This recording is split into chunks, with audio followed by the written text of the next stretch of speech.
Even though we are in December, this current cold snap has really taken a lot of gardeners by surprise. We've had a really mild autumn, and suddenly the frost and the snow and the ice has all descended on us in the UK in zone 8 very suddenly.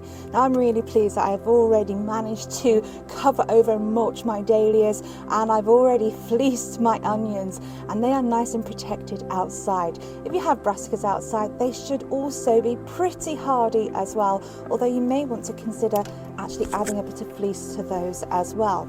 So there's not a great deal we can actually be doing in our growing spaces outside in this weather, and there's a couple of reasons for that. The first one is if we are walking over our growing area and our growing spaces, then actually we can be adding to compaction of our soil, which will damage our growing medium. So being kind to ourselves, because we also need to make sure that we are safe, well layered up, hats, thermal gloves are a good idea as well. We may have things growing in our unheated greenhouses. So if we are overwintering things, yes, we need to protect these. So in my greenhouse, which does have quite a bit of damage from the recent winds as well, so there's plenty of holes in my greenhouses, I've actually put a nice layer of bubble wrap on the ceiling and on the sides. Now, very simply, all I've done with these is I've actually got some little tags for the greenhouse specifically, and it goes into the gaps, twist it round, and that will actually help to keep the bubble wrap up there. Now, if you're concerned about environmental issues, if you are ordering lots of things online at the moment and you have any bubble wrap in the gifts and boxes that you are getting, then you can certainly reuse those. Alternatively, you can actually buy some as well. Now, the thing with bubble wrap, it is plastic, is it has the little air pockets in and it won't disintegrate. If you'd rather, you can actually get some fleece, just like I use on my onions, although I've actually got bits of ice on this one as well. It's so cold in this greenhouse, but actually not as cold as it is outside. Outside we're looking at about -2 at the moment, and in the greenhouse here at the moment it is around 1 degree. Oh, really toasty.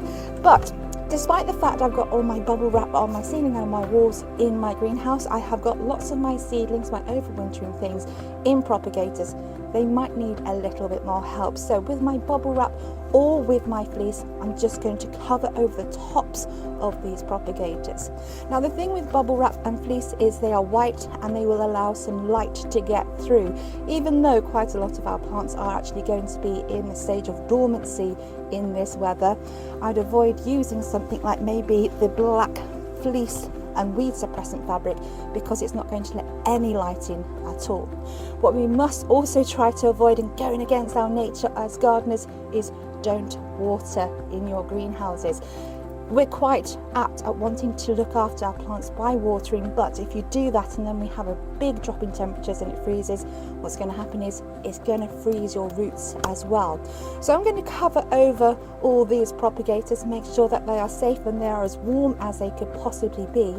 But I also need to check out my polytunnel and see how my overwintering geraniums are doing in there, which I've dug up, put into pots and into the polytunnel for protection, to see if they are actually still safe as well. So I'm here in the polytunnel, and I have to say that I'm really pleased that the geraniums are looking quite safe and quite happy. The temperature in here is around 1 degree, which is quite surprising because to all intents and purposes, a polytunnel is basically a big line of plastic. Now, what I need to be making sure is safe with these geraniums is the root systems themselves. So they are in pots. The foliage may start to look a bit weepy and a little bit sad, but again, I'm going to avoid watering them.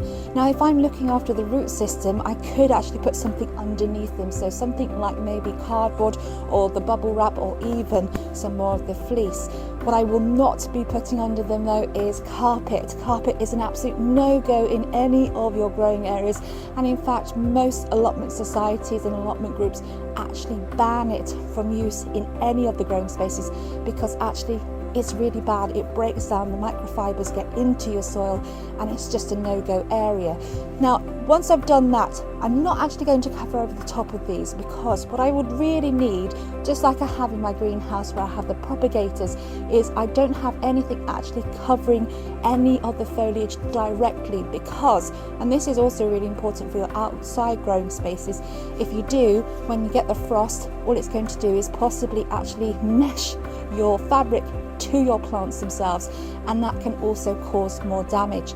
So underneath these pots, I'm going to put something. I might put something around the pots as well, but I'm certainly not going to put anything over the top. They should be quite safe inside the polytunnel.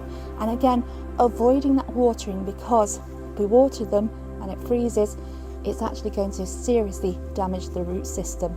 So plenty to be doing to look after our growing spaces, which means that we're not actually stepping all over our soil and causing compaction, and making sure, of course, that we're keeping ourselves warm as well.